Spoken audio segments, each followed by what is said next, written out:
Hello guys, welcome back to my channel. Nandito pa rin po tayo sa farm, and today's video, update lang po tayo ng ating 83 days after transplant ng ating ampalaya. So let's go guys.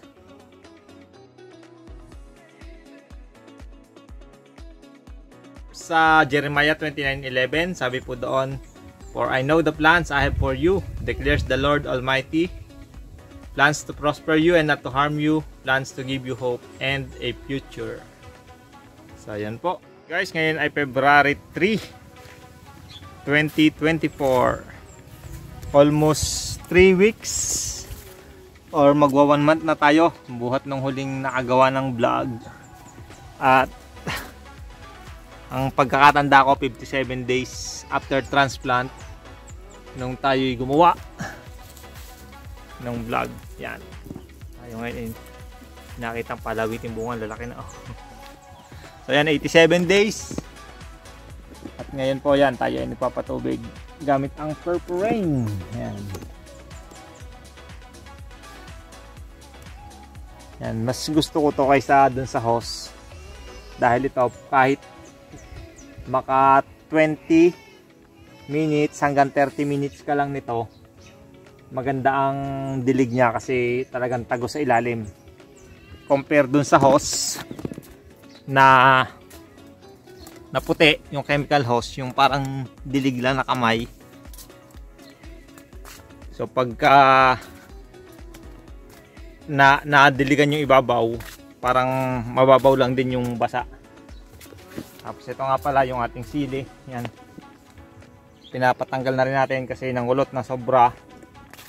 Tapos pagka pala ganitong natakloban na ng ampalaya, hindi na siya masyadong namumunga o mabagal ang paglaki ng bunga. So yan po, medyo napabayaan na rin siguro, or hindi ko alam, parang hindi maganda dati yung pagkaka-spray. Kaya pag may naiiwan na insekto, so yun yung pinagmumulan, kaya yan.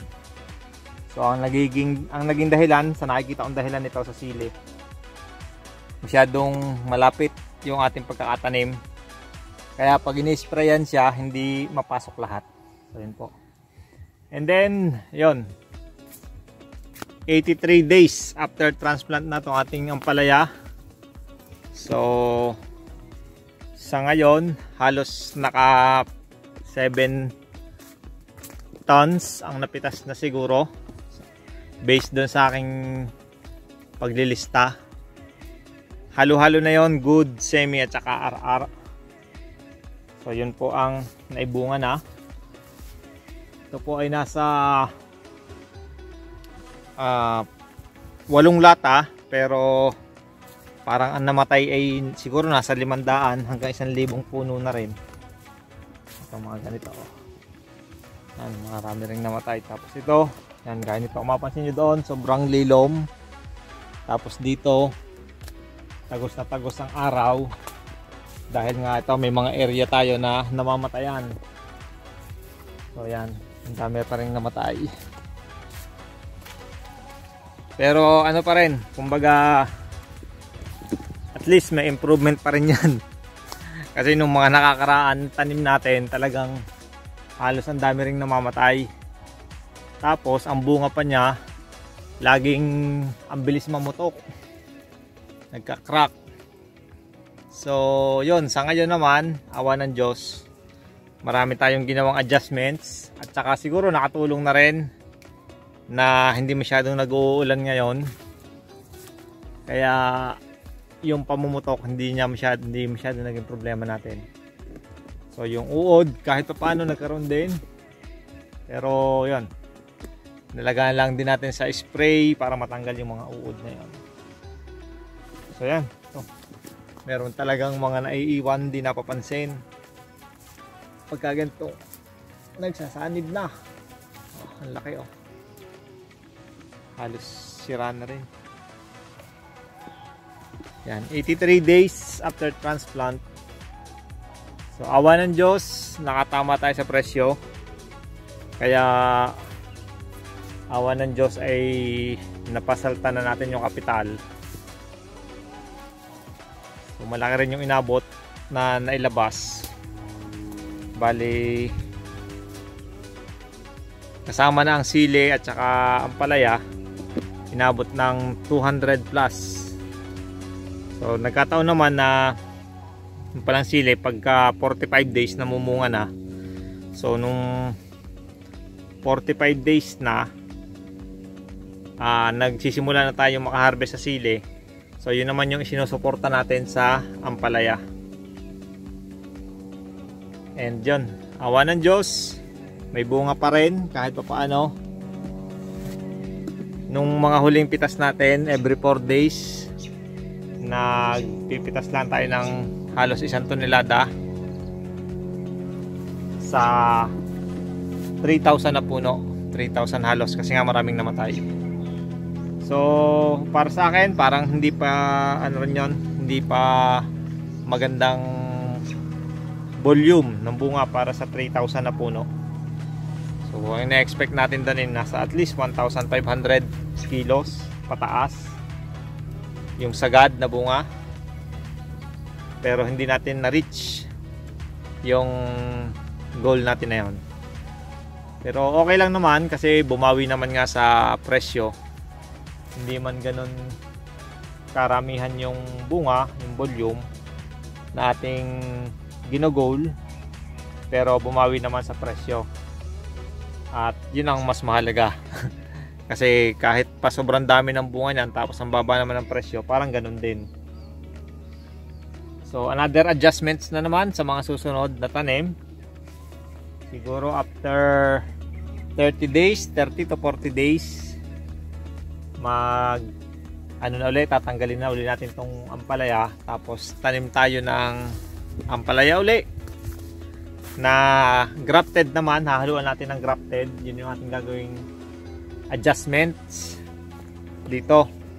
Gaya itong mga area na may mga namamatayan, yan yung ating tataniman ng grafted. Kaya ang ginawa ko, parang nagmapping ako, nagmapping dito sa mga tanim. So madali lang naman yan kasi ilang kama lang naman yan. So dito ay halos nasa 20, tapos 14 at saka 13. So madali mo naman, mamomonitor mo naman yan. Kaya yun, next na tanim ay papaararo uli natin. So yung iba ang ginagawa, ibang nagtitipid minsan, hindi na nagpapaararo uli.